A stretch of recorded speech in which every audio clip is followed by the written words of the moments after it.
Boa tarde, estamos aqui diretamente do stand da Grupione para o terceiro e último dia da Concrete Show 2025. Eu sou a Carol, estou aqui com meu querido José Guilherme, meu primo e companheiro de trabalho. Boa tarde, galera, tudo bem? Sou o José Guilherme, da área comercial lá da Grupione Equipamentos Industriais.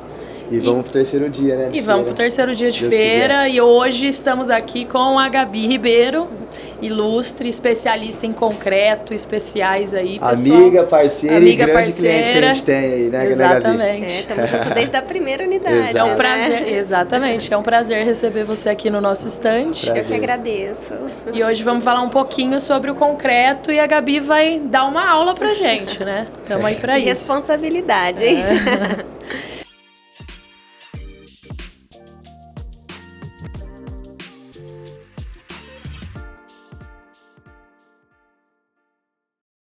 Gabi, falando em inovação no setor de concreto, o que você acredita que são as principais que já estão impactando até a forma como a gente projeta e faz as obras? Olha, minha cabeça até buga de tanta solução que tem hoje, sabe? Hoje a gente tem muita mesmo, para pequenas obras, para grandes obras, para projetos inovadores. A gente tem, por exemplo, o Sena Tower que vai sair, né? Lá vai ser um concreto desenvolvido específico para aquela construção. Os desafios, né, nas obras são muitos em diferentes projetos. Sim. Você pega uma casinha, pega um baita de um prédio que vai ser o maior do mundo. Então, para cada situação, a gente tem uma solução diferente em concreto. Eu vejo que algumas estão mais já difundidas, como, por exemplo, o concreto reforçado com fibras, Sim. concreto autocicatrizante.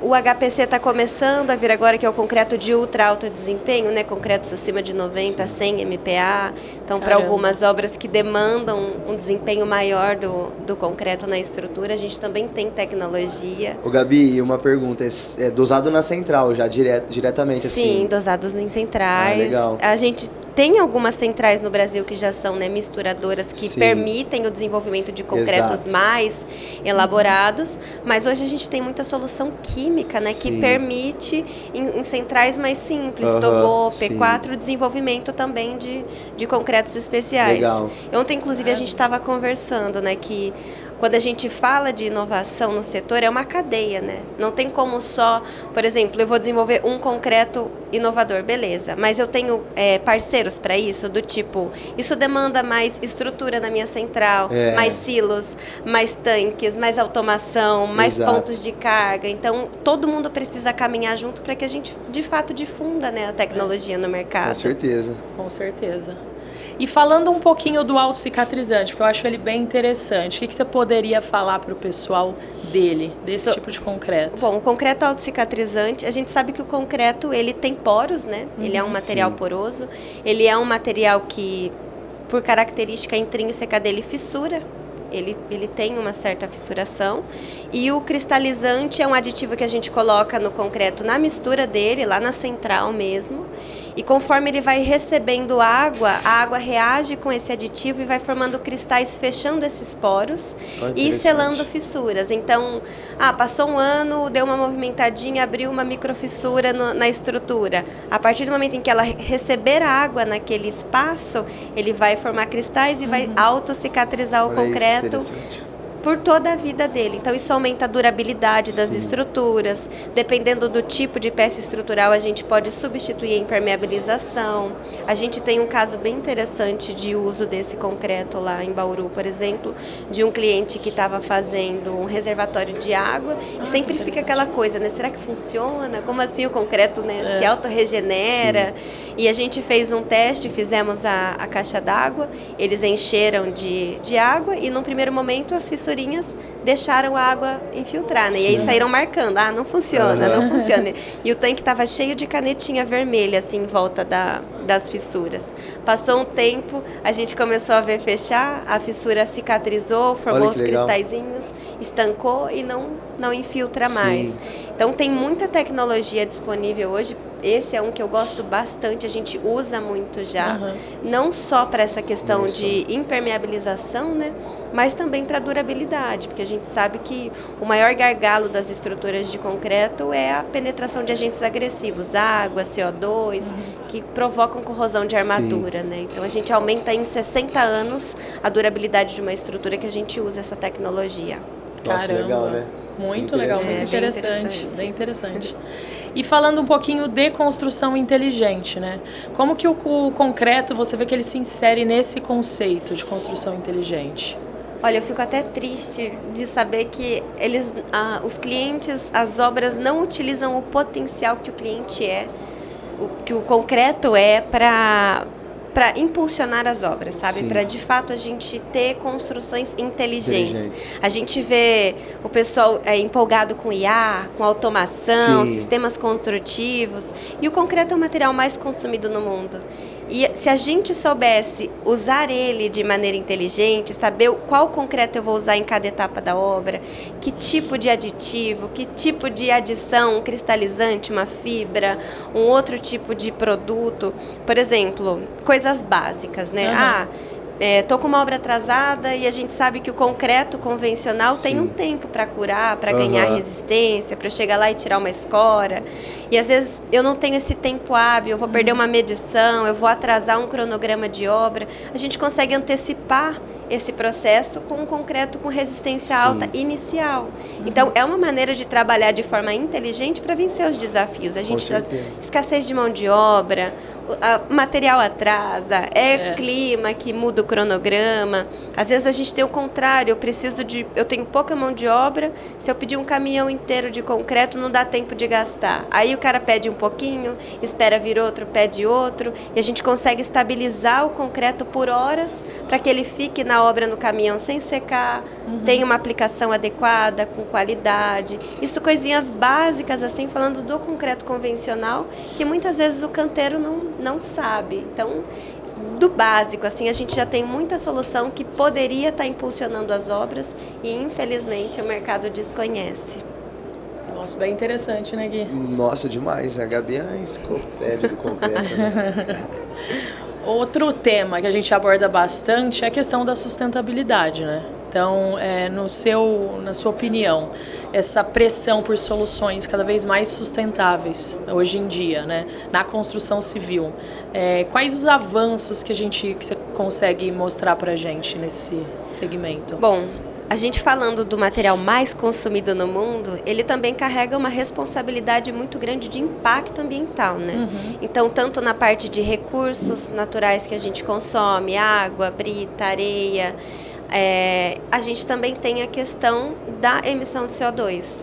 E na cadeia produtiva do concreto, o cimento é um dos maiores emissores globais de CO2. A gente é responsável por 8% das emissões globais de CO2. Então, a gente tem um trabalho muito forte para reduzir esse impacto, né? A gente pega, por exemplo, material por material, o aço ele é muito mais poluente que o concreto. Mas o consumo do concreto é tão mais elevado que o impacto é muito maior. Só que nós, aqui no Brasil principalmente, a gente está muito mais avançado que lá fora. Eu visitei, né, as concreteiras nos Estados Unidos no ano passado e lá foi bem interessante que eles só usam o cimento puro. E o cimento puro é o cimento mais poluente, porque a poluição, né, na cadeia produtiva, ela acontece na formação do clinker, que é a base de todos os cimentos. E lá eles compram cimento puro e as concreteiras fazem as adições. Aqui no Brasil, não. A gente já compra cimento composto. Os nossos cimentos já são otimizados do ponto de vista de sustentabilidade. Então, a gente já está um passo muito à frente que o resto do mundo. A gente não fica atrás de ninguém quando a gente fala de sustentabilidade. E fora isso, na cadeia produtiva do concreto, né, na central, a gente também tem diversas alternativas para trabalhar nessa missão, né? Porque A gente tem que ter consciência da nossa responsabilidade. Então, o uso de adições para substituição do cimento, uso de aditivos para redução do consumo de água e também de cimento. Esse uso, por exemplo, de um concreto autocicatrizante, que a gente aumenta a durabilidade de uma estrutura, também é sustentabilidade, porque o custo com reparo, a vida útil das estruturas aumentam drasticamente. Então, a gente está tendo um movimento muito forte no setor visando essa questão da sustentabilidade. Não é só uma bandeirinha verde, né, de vamos falar de sustentabilidade. Não, de fato existe o compromisso. Os congressos, eles já faz uns 3 anos que eu participo de congresso e o tema sustentabilidade está muito forte. A gente vê, eu estou no mestrado, né, e o trabalho dentro das universidades, centros de pesquisa assim muito forte também, visando essa questão da sustentabilidade do nosso setor. É bem legal de acompanhar. Maravilha. Parte de energia também, a gente vê, principalmente com o IA, que a energia ela vai demandar que a gente aumente muito a produção, né? Por conta dos processadores e a demanda do consumo energético. Então, acho que tem muitas soluções aí para a gente aplicar também nesse sentido, né? Muito, muito. E quando a gente fala, por exemplo, de concretos especiais, por exemplo, tudo isso está envolvido com a sustentabilidade, né? Quando a gente consegue trazer economia, quando a gente consegue um produto que vai durar mais, que vai reduzir outros recursos na obra, vai otimizar. A gente falar de um concreto de alto desempenho, por exemplo, num prédio, que a gente consegue reduzir a seção de um pilar, de uma viga, a gente está reduzindo o volume, é menos concreto, é mais produção, mais prédios, mais obras, otimizando também o consumo do material. Então, tem um trabalho bem forte aí no setor. Bem legal, maravilha. E o setor, né, eu acho que tem muitos obstáculos ainda para implementar e escalar também essas, né, soluções inteligentes e sustentáveis, né? Quais que você acha que são os maiores obstáculos que a gente ainda tem que... Eu acho que existe um abismo muito grande entre o meio acadêmico e o mercado.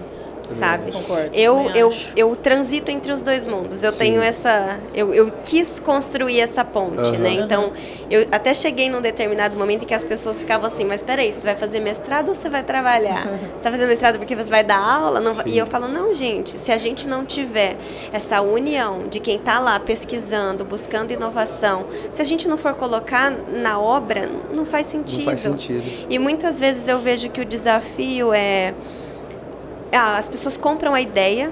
Então, a gente vem numa feira, por exemplo, a gente vê um monte de stand com soluções novas, inovações. aditivos. Eu vi lá, vou colocar. Aí a pessoa vai lá e aplica. Mas ela não procurou se aprofundar para aplicar corretamente, porque aquilo é um sistema. O que demanda para a aplicação disso? A minha mão de obra está preparada? O meu projeto foi pensado nessa solução? A minha obra tem condições de fazer o uso dessa tecnologia?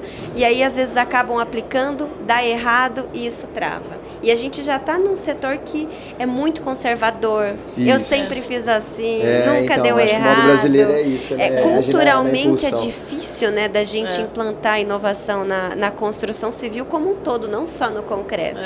E eu tenho muito essa dificuldade. Às vezes eu chego lá, vamos fazer um concreto com fibra, por exemplo. Você vai reduzir 25% no custo do seu piso, vai aumentar a durabilidade, reduzir manifestações patológicas. Aí o cliente fala, não, eu já fiz em tal lugar e deu errado.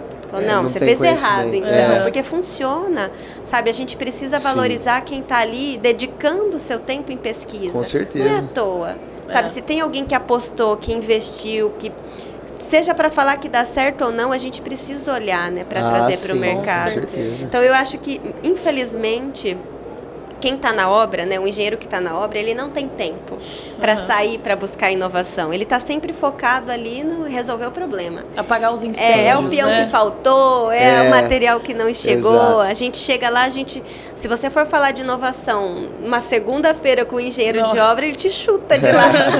Não consegue, né? Então, eu vejo que esse abismo dificulta muito. É um desafio, né? A gente precisa tentar... E, por exemplo, um podcast desse, né? Que a gente tem a oportunidade de apresentar que tem solução, que é uma pessoa que vai estar ali na internet, vai ver um cortezinho, vai chamar atenção. Isso é muito importante, porque às vezes a gente perde tempo na internet, não vê coisa que não agrega em nada, né? Não tem tempo no dia a dia para sair, para participar de um congresso, participar de um curso. recurso e acaba atrapalhando a implantação dessas tecnologias no mercado. Eu vejo que esse é o maior desafio, esse abismo. Também acho. Concordo também. E o futuro, o papel do concreto, qual você acha que é no futuro das cidades inteligentes? A gente vê muitas obras, eu acho que tem uma, se eu não me engano, não sei se é na África, mas de uma cidade totalmente vertical, que está iniciando as construções. Eu vejo que o concreto tem um papel fundamental, né? Eu sempre fui apaixonada por concreto, né? Depois que eu entrei no meio, eu sou concreto em tudo, móveis, o piso, a parede, tudo. Só que a gente também tem outras tecnologias que, quando a gente pensa em sustentabilidade, produtividade, a gente tem soluções construtivas que são mais vantajosas que o concreto, mas isso não faz com que ele seja 100% substituído.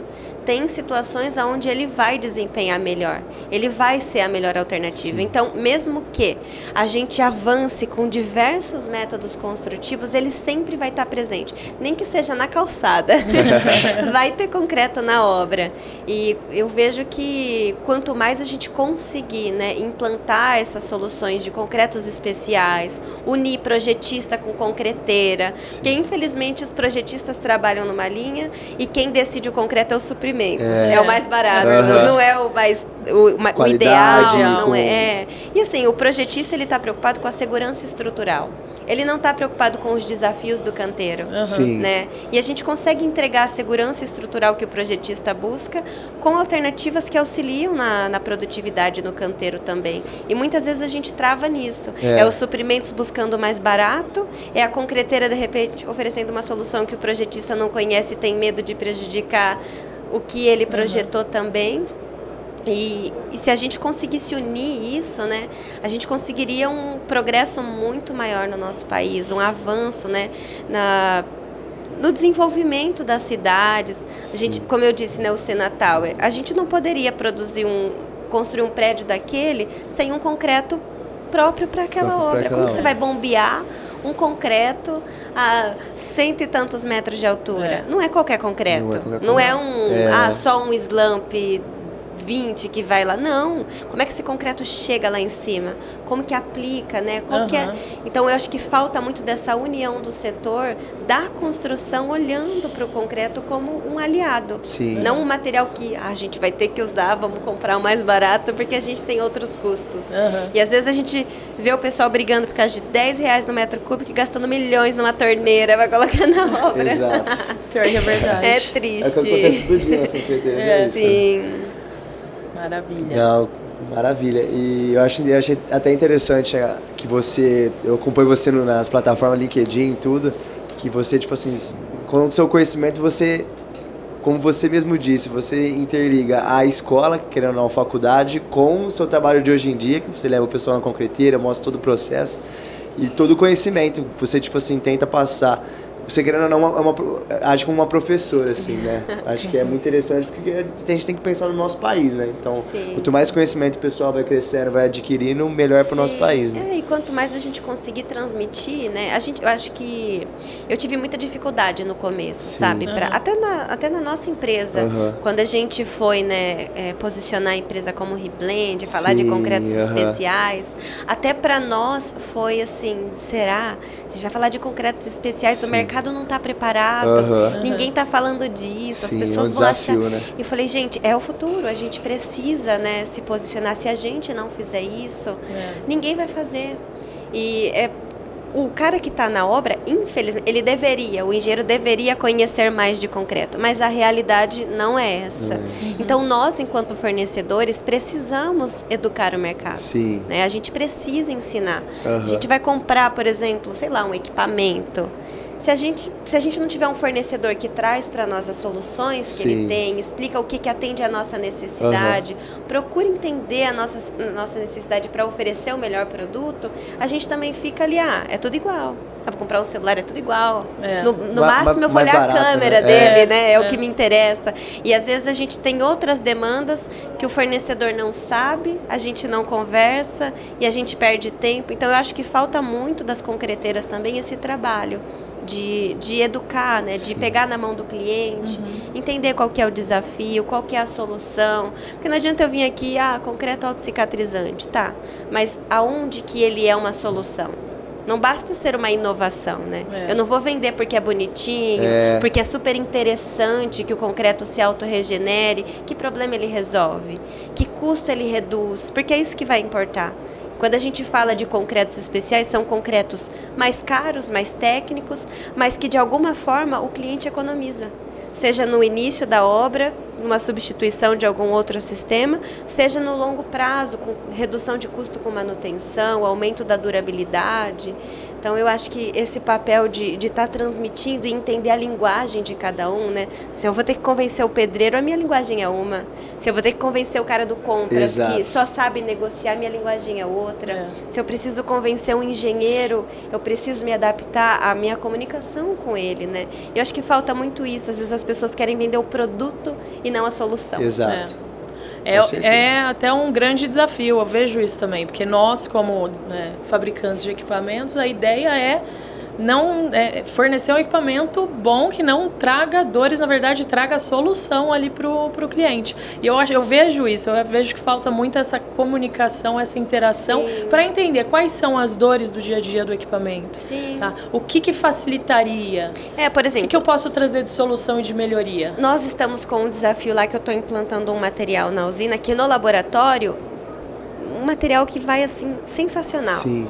Só que o meu desafio está sendo como eu vou implantar isso na minha linha de produção.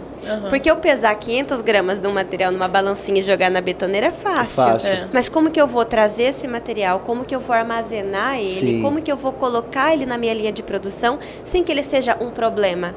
Né? Porque fazer em pequena escala, ok. Mas se eu trago ele para minha linha de produção e ele se torna um problema, eu preciso adaptar para implantar. E assim é no concreto. Beleza, funciona, mas e no canteiro de obras? Né? Então, quando a gente pensa em materiais alternativos, seja para sustentabilidade, para o desenvolvimento de concretos especiais, a gente precisa dessa parceria com vocês, porque às vezes vocês têm uma alternativa e a gente está lá quebrando cabeça. Nossa, se for silo, mas eu não carrego no cebolão, carrego na carreta, como que eu jogo? Sabe? Como que isso vai acontecer no dia a dia? E é muito importante a gente ter essa parceria, esse contato, para desenvolver, né? Não tenho, então vamos pensar junto? E é o que a gente gosta de fazer. Sim. Desenvolver soluções específicas pro cliente. Então, entender a dor, qual que é a sua necessidade, seu objetivo. Porque se a gente for brigar produto por produto, tem um monte. O que vai importar? O preço. Agora, se você tem um parceiro que está com você para vencer os desafios, para entregar uma solução, entender para onde você está indo e se preparar para te acompanhar, a conversa é outra. É outra conversa. E as coisas fluem mais naturalmente, né? Sim. Mais a gente sabe que a gente não está sozinho. Eu vou mandar lá e já vão pensando comigo. O desafio é esse. Eu não entendo de equipamento, mas se eu tenho um parceiro que entende, é isso que importa. E aí, tipo assim, a gente com concreto também, eu acho que um anda com o outro. Sim, com concreto bom, você tem que ter um equipamento bom. Tem que ter um equipamento robusto ali, de qualidade, que não vai deixar na mão. É a cadeia, né? É o equipamento bom, é o motorista bom. É a cadeia. Todo mundo tem que dar a mão, senão não funciona. Se alguém soltar, dá problema. E aí queima a tecnologia. A gente volta, eu sempre fiz assim, ou esse negócio não funciona. Aí volta, né? Tem que fazer sem, não muda, né? A gente tem que acreditar e continuar, né? Eu tô assim, deu errado? Tá bom. Vamos de novo. Claro, continua. Até dar certo. Uma hora vai dar certo. Uma hora dá certo. Quando dá certo, depois Sim. só alegria. E pensando no futuro, o que você vê para a construção civil no Brasil para os próximos 5 anos? Em relação a quê, assim? Em relação à evolução da construção, né? Porque a gente já falou um pouquinho, você já falou sobre o Brasil tá até na frente do resto do mundo nessa questão do concreto. Mas e agora? Qual que é a próxima barreira que você acha que a gente já vai eu tô vendo algumas construtoras caminharem bastante para edifícios altos. Acho que esse vai ser um grande passo ainda. A gente já tem, né? Balneário já é uma referência. Fortaleza também tem grandes edifícios. A Cirela vai lançar bem alto em São Paulo, então isso está começando a caminhar. Acho que isso vai ser um grande desafio. Eu estou vendo um benchmark bem legal assim das empresas para desenvolver isso aqui, sabe? Para verticalizar, né? Sim. Você pega São Paulo, por exemplo, não tem mais para onde crescer. Precisa subir. Vai ter que subir. E aí a gente vê esses desafios. É onde entra o concreto diferenciado. Né? Concreto, equipamento, usinas, né? A gente vê a Engemix, por exemplo, instalou uma misturadora em São Paulo. Por quê? Eles já estão enxergando que logo a demanda que vai ter de concreto não vai atender com uma estrutura simples. Exato, então todo mundo vai junto e as coisas vão acontecendo. É muito interessante isso, né? Não, com certeza. Onde entra as misturadoras. Isso. A gente está vendo uma tendência muito forte em questão de usinas misturadoras. Sim. E até em grandes obras aí de pavimentação. A gente pegou bastante fornecimento para construtoras que estão fazendo obras em estradas, né? Então, bastante, assim. Eu acho que o Brasil tá... Porque quando, assim, embora a gente esteja no mercado que não é inovador, é muito arcaico, por outro lado também tem muita gente à frente, sabe, buscando, tentando, enxergando essa questão da tecnologia como para uma concreteira que não está se atualizando, por exemplo, com aditivos, com soluções novas, está perdendo dinheiro. Poderia estar economizando, ficando mais competitiva, oferecendo mais soluções. Sim. Então as pessoas estão começando a enxergar que isso é bom. Uma misturadora é muito bom. O desempenho, não preciso nem falar de concretos especiais. Se eu misturar meu concreto numa misturadora e não no balão, eu tenho outro concreto. Então, você pega um grande projeto, por exemplo, às vezes vale um investimento. E aí vocês precisam estar preparados para atender essa demanda quando ela vier, né? Tirando também a economia, né? Que dá uma misturadora em relação a uma dosadora, né? Sim, não a gente tem o problema do imposto, né? Exato. Com certeza que é o que impacta um pouco. Mais. Mas vamos ver também com a reforma tributária, quem sabe isso já não auxilia. Mas não sei se vai sair do papel ou não, tá meio nebuloso. É complicado. Tá meio nebuloso, já estamos em agosto aí, finalizando o ano e muita coisa ainda para ser definida e ser feita nesse sentido. Se Deus quiser. Eu acho que era até essa questão que estava até conversando com um cliente aqui na feira, ele falou, eu tenho várias unidades e aí em cada cidade é um imposto diferente. Né? Isso até, por exemplo, para quem fornece um aditivo, que tributação que vai ser para a cidade que vai, como que isso vai funcionar, aí eles vão montando pontos, né, para produzir em outras regiões, para viabilizar, e a gente fica muito limitado nisso. Demais. Complicado. A gente tem muito esse cuidado. De onde vai vir esse material? Como que isso daqui vai tributar? Às vezes, como a gente está entrando nessa linha de especiais, a gente está tendo uma demanda de produtos e insumos também que a gente não tem na região.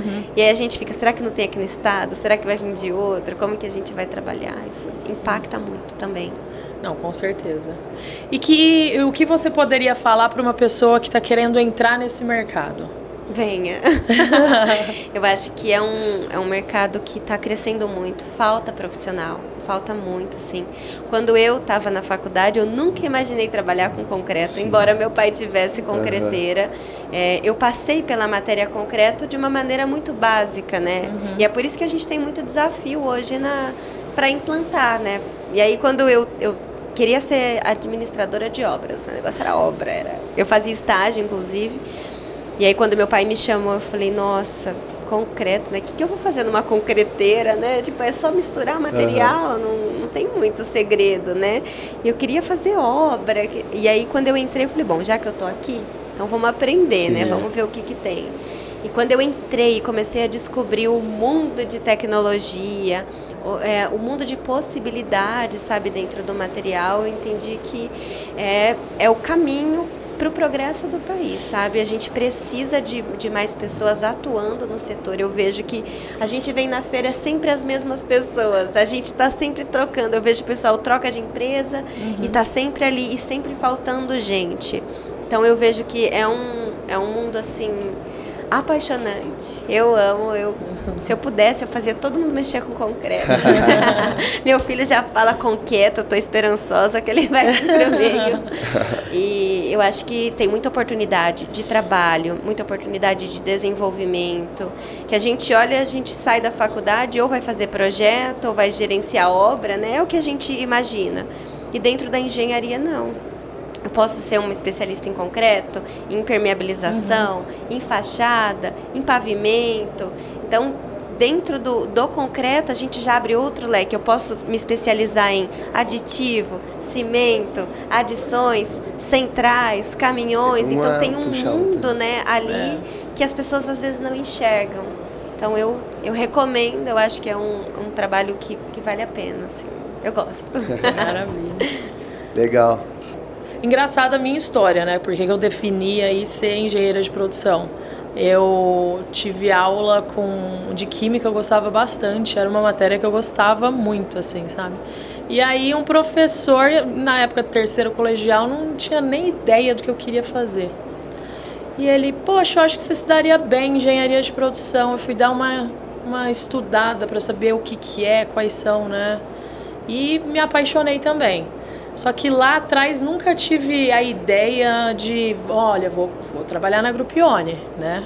Empresa familiar, vou lá. Não, era totalmente vou pro mundo e é isso aí. Não tem mercado aqui, não tem mercado. É sempre assim, né? Aí trabalhei em uma farmacêutica na época da faculdade, depois fiz estágio na Unilever, aí fui para fora, fiz um mestrado fora também e só indo. E aí, de repente, a hora que eu voltei, não, vamos. Aí eu comecei trabalhando de parceria com a Forma Impiante, que fabrica, né, fabricante italiana, grande parceira de prensas de blocos. De blocos, pavers. E aí depois, aí que surgiu, né, a oportunidade ali na dissolução, o meu pai ficou com a empresa e vamos junto aí começar a trilhar esse caminho. Igual a Gabi, né? Eu acho muito legal isso, que se a gente olhar bem, a gente sempre está diante de uma oportunidade. Exato. E acho que o fato da gente se preparar para o que a gente quer fazer traz mais segurança para enxergar essas possibilidades, né? Essas oportunidades que às vezes a gente olha e fala, o que eu vou fazer aqui? Né? Poxa, tanta coisa, né? A minha irmã mais nova começou a fazer engenharia química e também ficou nessa, não vou, onde eu vou trabalhar? Não tem indústria aqui e tal. Na época eu também não era muito, estava começando no concreto, né? Aí ela mudou para engenharia de produção, também pensando em, vou trabalhar em outros lugares, né? E hoje ela está com a gente. E hoje eu fico assim, se ela tivesse feito engenharia química, nossa, a gente ia ser uma potência. E ela na engenharia de produção também, nossa, ela tem uma visão assim que ajuda muito a gente na logística, na gestão, processos. Então, a gente sempre está diante de uma oportunidade se a gente quiser, né? Se a gente não quiser, pode passar um mundo na nossa frente que a gente perde. Com certeza. O cavalo selado passa uma vez só, né? Se você aproveitar, você muito em cima, senão... Sim. E isso é muito, muito legal, muito interessante. E uma coisa também que eu vejo na questão que você disse bastante em comunicação e integração. Eu acho que está faltando muito isso no mercado. Sim. Principalmente fabricantes com os clientes, entendeu? Então, o que você poderia falar para a gente sobre esse assunto? O que você sugeriria para nós, fabricantes, melhorarmos nos equipamentos para esse novo caminho aí de construção? Eu acho que isso é um passo, eu acho isso super legal, o posicionamento, né? A gente ser visto, a gente se colocar à disposição do cliente. Por exemplo, o meu trabalho com essa linha, né, de levar a tecnologia começou muito antes da Reblend surgir. Só que eu já vinha fazendo um trabalho preparando os clientes para isso, né? De ir lá entender qual que é a dificuldade dele no dia a dia, o que eu preciso buscar para trazer solução e fazendo essa comunicação. Uma coisa que para nós fez muito efeito foram momentos fora do dia a dia. eventos, né? Que o cliente não está com a cabeça ali no problema. Então, poxa, vou reunir um pessoal aqui só para falar do que eu tenho de solução ou para que eles me falem os desafios. E se eu não tiver uma solução ainda, eu vou desenvolver. Então, acho que essa aproximação é muito importante. Infelizmente, a gente fica refém ali da cotação e o comercial, né? E técnicas de venda, como que a gente vai se posicionar. E, na verdade, eu acho que o que vende é uma venda técnica. É você, de fato, entender do seu produto, entender o seu potencial para desenvolver um produto e a dor do seu cliente. E se posicionar, ser visto, mostrar que está ali, mostrar que está além do seu portfólio, né? Vamos desenvolver juntos. Então, eu, assim, por experiência própria, acho que funciona. Hoje a gente tem, assim, os clientes nos procuram, tô com um problema. Eu não tenho a solução, mas eles sabem que a gente vai achar. Eu tô com um BO aqui, preciso resolver, vamos atrás, vamos sentar junto, entender junto, discutir. E a gente ter essa segurança de não estar pronto, mas estar disposto, né? Não ter medo do desafio. E muitas vezes, quando chega às vezes alguma demanda pra gente, dá um medo, né? Nossa, será que eu vou conseguir? Será que é um projeto que eu vou, né, entregar uma solução para o meu cliente? E eu acho que a gente tem a humildade de falar, não sei, mas vou atrás. Tudo a gente dá medo, né? A gente, às vezes você está muito preparado, mas produzimos, será que esse negócio vai funcionar? Será que eu vou entregar lá no cliente? Isso vai dar certo, né? E a gente precisa ter essa parceria para ter segurança, de errar junto e aprender, né? E ir desenvolvendo. Acho que o caminho é esse. O caminho é esse mesmo. Maravilha. Nós já pegamos alguns projetos bem desafiadores na empresa, né? Algumas, por exemplo, precisava dosar de 100 quilos por hora a 20 toneladas por hora. Poxa, mas que jeito, de que forma eu vou conseguir? Né? É uma escala ali bem desafiadora. Sim. Quais foram os principais projetos que você pegou nos últimos anos? Para desenvolvimento? Para desenvolvimento, assim, que você viu e também, se uma puder aplicação. Falar o volume também. Quantos, mais ou menos, de concreto que foi usado na obra também. Olha, um projeto que para nós foi bem desafiador, assim, e foi muito dessa questão do preparo, né? Foi o piso da Coca-Cola. Eu acompanhei pelo vídeo. É o maior centro de distribuição da Coca-Cola no Brasil, né? E eu já vinha estudando sobre concreto com fibra há 3 anos. E as pessoas na usina ficavam assim, o que está perdendo tempo no laboratório? Ninguém compra concreto com fibra. E eu lá, tentando entender, tentando, né, aprender. Eu sabia que em algum momento surgiria a oportunidade. Sim. E foram 3 anos. Eu demorei 2 para convencer meu pai de colocar numa obra. Ele, não, isso aí não funciona, que não vamos testar e não sei o quê. Até que um dia nós fomos obrigados, porque o cliente pediu, e foi aquele medo, né? E agora? Será que vai dar certo?